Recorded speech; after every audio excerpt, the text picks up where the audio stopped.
नमस्कार व्यूअर्स। आज मैं रेनफोर्स सीमेंट कंक्रीट के ऊपर एक फिर से नया वीडियो लाई हूँ, जो कि है हमारा टॉपिक कंप्यूट करना क्या ना अलाउबल बेंडिंग मोमेंट और उसका करस्पॉन्डिंग स्ट्रेसेस। करस्पॉन्डिंग स्ट्रेसेस यानी कि अलाउबल बेंडिंग मोमेंट, जो हम लोग अलाउबल बेंडिंग मोमेंट निकालेंगे उसके करस्पॉन्डिंग जो हमारा स्ट्रेसेस आएगा इन स्टील एंड इन कंक्रीट, वो भी निकालना है, कंप्यूट करना है। तो चलिए एक क्वेश्चन के थ्रू हम लोग देख लेते हैं कैसे निकाला जाता है। अभी मैं जो भी पिछले वीडियोस में आरसीसी का क्वेश्चंस करा रही हूँ या फिर ये वाला भी क्वेश्चंस आज के वीडियो में, ये सारे डब्ल्यूएसएम वर्किंग स्ट्रेस मेथड के ऊपर है। जितना हम क्लासेस आगे जाएंगे उतना ही मैं फिर एलएसएम के ऊपर भी क्वेश्चंस, मतलब एलएसएम मेथड से भी हम क्वेश्चन सॉल्व करते जाएंगे।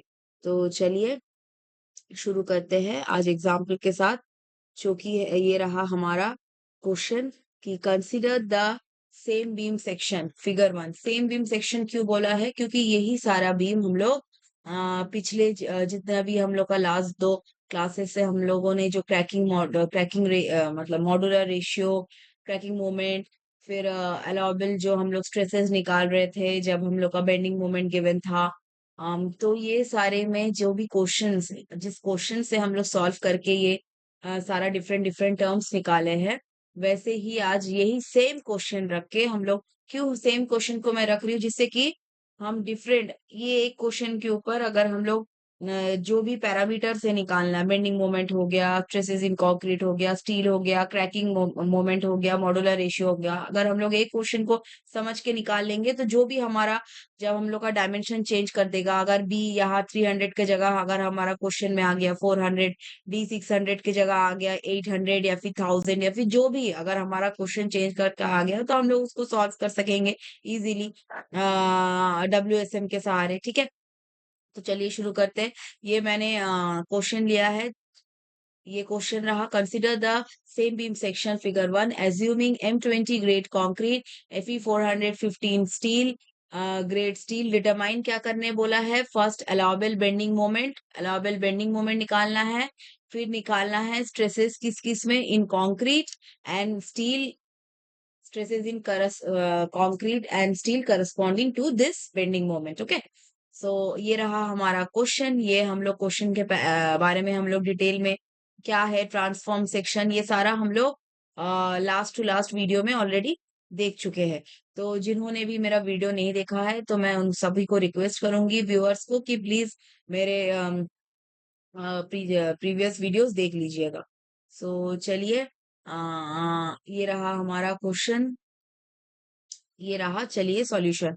तो हमारा गिवन क्या क्या है? Sigma CBC. हमें सिग्मा सीबीसी कहाँ से मिलता है? सिग्मा सीबीसी यानी स्ट्रेस इन, मतलब bending stress in concrete 7 mega pascal, ये भी हम जानते हैं। कैसे मिलता है? IS 456 में दिया हुआ है। जब हमको ग्रेड पता रहता है, जैसे कि हमारा क्वेश्चन में कितना ग्रेड है, M20 ग्रेड दिया हुआ है और Fe415, तो जब M20 ग्रेड कंक्रीट के लिए हमारा परमिसिबल स्ट्रेसेस इन कंप्रेशन बेंडिंग में कितना हो गया सिग्मा सीबीसी, वो होता है 7। ठीक है, वैसे ही सिमिलरली M15 M10 जो भी क्वेश्चन में दिया रहेगा, उससे हम लोग देख सकते हैं क्या होगा हमारा सिग्मा सीबीसी। ये टेबल हमको प्रोवाइड किया जाए।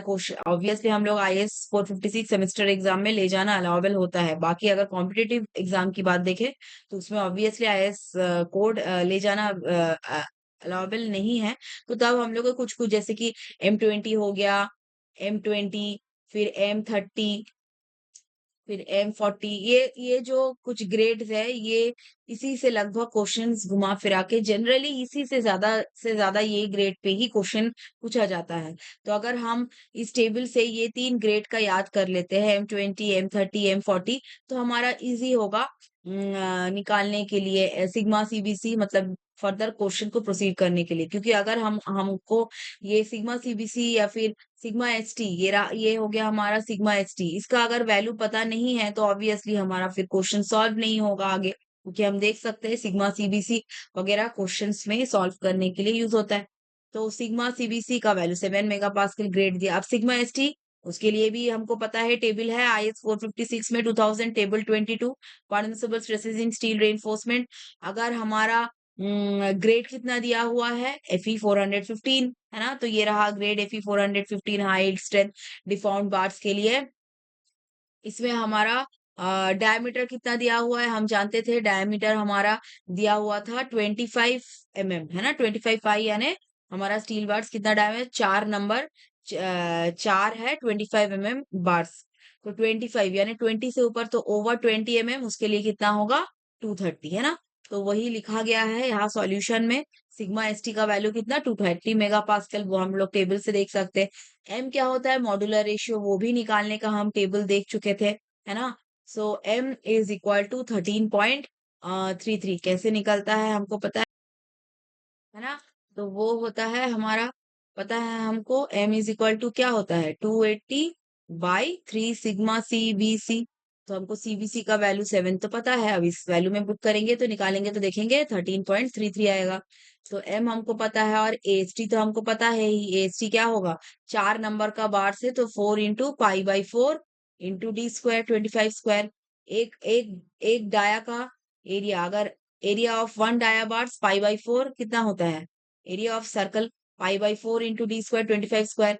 और इसमें तो 4 है ना, 4 नंबर्स है तो इसीलिए इंटू 4 होता है ना? ये तो आपको पता ही है, एरिया ऑफ स्टील। अच्छा, क्वेश्चन में गिवन है और बी दिया हुआ है 300 और स्मॉल डी कवर है 50 का। ये देखिए क्वेश्चन डायग्राम में, कवर है हमारा 50 का, ये रहा स्मॉल डी 550, है ना? क्वेश्चन में दिया हुआ है 50 का, ये रहा ये वाला जो कवर है, ये है 50 का। अच्छा, चलिए, तो अब इसके बाद हमारा Fe 415 सिग्मा, Fe 415 के लिए हम लोग तो टेबल में देखे, सिग्मा एसटी का वैल्यू 230 मेगा पास्कल।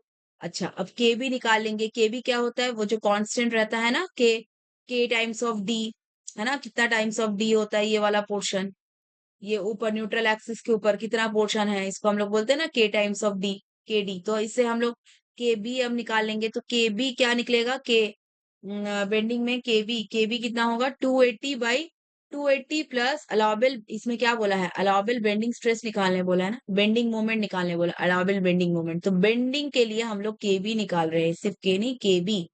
ओके, सो के बी, तो के बी इज इक्वल टू 280, जब बेंडिंग बोलेगा तो के बी निकालेंगे, है ना? तो की 280/280 प्लस 3 सिग्मा एस टी होता है, ये होता है वैल्यू, के बी का वैल्यू। तो के बी हम लोग निकाल सकते, के बी निकाल लिए। अब हम देखेंगे क्या, कि हमारा सेक्शन क्या है, ओवर एनफोर्स्ड है कि बेंडिंग मोमेंट निकालने के लिए मोमेंट का क्या फॉर्मूला यूज करेंगे, मतलब मोमेंट सी इंटू लिवर आर्म यूज करेंगे, या फिर T into liver arm use करेंगे, ठीक है? तो अगर चूंकि हमारा फेलियर किसके वजह से हो रहा है, यहाँ एस के ग्रेटर देन के बी आ रहा है, के हम लोग का कितना निकला था, के हम लोग पिछले क्लास में देख चुके थे, के हम लोग का ये था के टाइम्स ऑफ डी जो होता है, के हम लोग पिछले क्लास में देख चुके ना। तो वो निकला था हमारा के, याद है, के इज इक्वल टू, ये रहा के, क्या होता है, के टाइम्स ऑफ डी।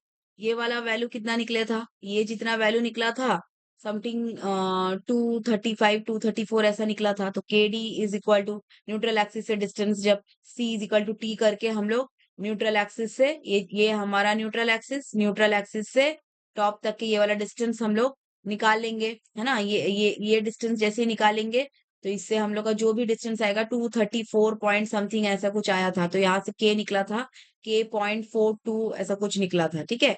सो हमारा के निकला था 0.42, तो के अगर हमारा आया 0.42 और अभी आ रहा है के बी 0.28, या फिर इसको हम लोग बोल सकते 29, तो ऑब्वियसली के ज्यादा आ रहा है के बी से।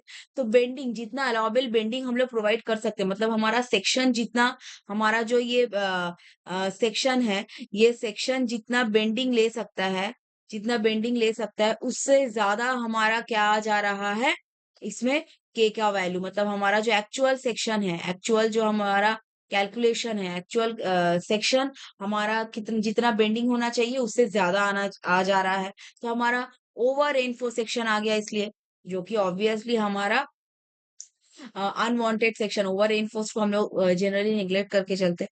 तो बट एक्चुअली कैलकुलेशन देख के पॉइंट ऑफ व्यू से हमारा सेक्शन जो आ गया ओवर रेनफोर्स, तो हम लोग कैसे, अब इससे हम लोग का एम का वैल्यू हम लोग आप देखेंगे सी इंटू डी यूज करेंगे या फिर T into D, obviously over reinforce section है, सी इंटू डी यूज कर सकते हैं। फेलियर किसके वजह से होगा? ओवर रेनफोर्स्ड होने से, ऑब्वियसली कंक्रीट के वजह से फेलियर होगा।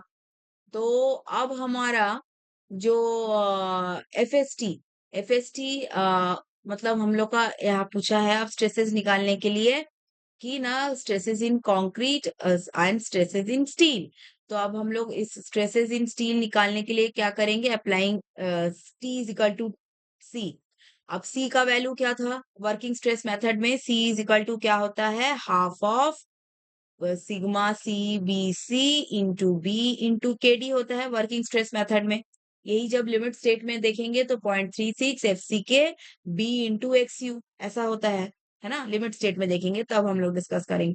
और टी का वैल्यू क्या होता है? T is equal to F S T into A S T. यही जब लिमिट स्टेट में देखेंगे तो लिमिट स्टेट में टी का वैल्यू क्या होता है? T is equal to 0.87 F S Y into area of steel ये होता है। तो कुछ-कुछ तो डिफरेंस होता ही है ऑब्वियसली लिमिट स्टेट और वर्किंग स्टेट। तो अभी हम लोग वर्किंग स्टेट देख रहे हैं। तो ये अब C is equal to T हम लोग का बैलेंस सेक्शन के लिए या फिर स्ट्रेसेस निकालने के लिए क्या करेंगे? C is equal to T. तो applying T is equal to C या फिर C is equal to T apply करेंगे तो इन दोनों को इक्वेट करके हम लोग का क्या आ जाएगा? F S T is equal to ये वैल्यू आ जाएगा। इसको सॉल्व कर लेंगे। 0.5 सिग्मा सीवीसी हमको पता है 7 क्वेश्चन में दिया हुआ है मतलब ग्रेड दिया हुआ है उससे टेबल में हम लोग देख के निकाल सकते हैं। बी दिया हुआ है 300। केडी का वैल्यू हम लोग का निकला था पिछले क्वेश्चन में। आप लोग जाके प्लीज एक बार वीडियो देख लीजिएगा 234.6। और एरिया ऑफ स्टील भी क्वेश्चन में दिया हुआ है 1963। तो यहाँ से हम लोग का स्ट्रेसेस इन स्टील तो निकल गया। ठीक है, तो स्ट्रेसेस इन स्टील निकल गया। तो चलिए अब हम लोग देखेंगे नेक्स्ट। ऑल्टरनेटिवली भी हम लोग निकाल सकते हैं कैसे ना? स्ट्रेसेस इन स्टील अगर ऐसे भी निकाल सकते हैं M times of F C linear जो हम लोग का स्ट्रेस डिस्ट्रीब्यूशन होता है ना ऐसे करके। तो उससे भी हम लोग निकाल सकते हैं है ना? ये वाला डायग्राम ये जो थर्ड डायग्राम है इससे भी हम लोग निकाल सकते हैं। तो चलिए अब हम स्ट्रेसेस इससे ऑल्टरनेटिवली भी हम लोग इससे कैलकुलेट कर लेंगे जिसको जो अच्छा लगे। अगर किसी को ये वाला फॉर्मूला अच्छा लग रहा है लीनियरली निकाला तो इससे वो निकाल सकता है एफएसटी। और अगर किसी को अगर सी इक्वल टू टी करके इजीली लग रहा है निकालना एफएसटी तो ये आप लोग अप्लाई कर लीजिएगा। ठीक है, उसके बाद अलाउबल बेंडिंग मोमेंट। अब अलाउबल बेंडिंग मोमेंट मैंने बोला अभी कुछ देर पहले एम इज इक्वल टू क्या होगा? सी इंटू लीवर आर्म। इसमें लीवर आर्म क्या होता है? D minus K D by three. ये देख लीजिए यहाँ पे D minus K D by three ये होता है ना ये दोनों के बीच में। ये रहा लीवर आर्म सी और टी के बीच में डिस्टेंस। तो सी इंटू लीवर आर्म जे डी। तो चलिए यहाँ पे वही लिखा हुआ है सी का value 1/2 sigma C B C B into K D 1/2 यानी 0.5। Okay, so D minus K D by three ये सब वैल्यू को हम लोग यहाँ पुट कर देंगे। 0.5 sigma C B C stresses in concrete 7। फिर बी थ्री सॉरी 300 के डी 234.6 ये हम लोग का पिछले वीडियो में निकल चुका था। डी का वैल्यू दिया हुआ है क्वेश्चन में 550 के डी 234.6 बाई 3 उससे निकालेंगे तो 116.2 into 10 to the power 6 10 to the power 6 को हटाएंगे तो हमारा वैल्यू किलो न्यूटन मीटर में आ जाएगा। तो 116 किलो न्यूटन मीटर ये हो गया allowable bending moment, safe allowable bending moment जो कि हमारा ये जो स्ट्रक्चर हमारा गिवन है इसमें हम लोग अप्लाई कर सकते हैं। ठीक है, तो आज के लिए इतना ही वीडियो। अगर आपको मेरा वीडियो अच्छा लगा तो प्लीज मेरे चैनल सब्सक्राइब कर लीजिएगा। और ये जो बगल में बेल आइकन है उसको दबाइएगा जिससे कि जब भी मेरा वीडियोस है आप तक जल्द से जल्द नोटिफिकेशन पहुंच सके। So thank you dear all and please wait for my next video. और आप लोग प्लीज मेरे वीडियोस को लाइक कीजिएगा और ज्यादा से ज्यादा शेयर कीजिए जिससे कि मैं ऑब्वियसली मोटिवेटेड रहूं और भी वीडियोस देने के लिए जिससे कि आपको बेनिफिट हो। ये मेरे कुछ रेफरेंसेस है जिससे कि मैं अपना पीपीटी बनाती हूँ। And thanks for watching and please wait for my next video. Thank you.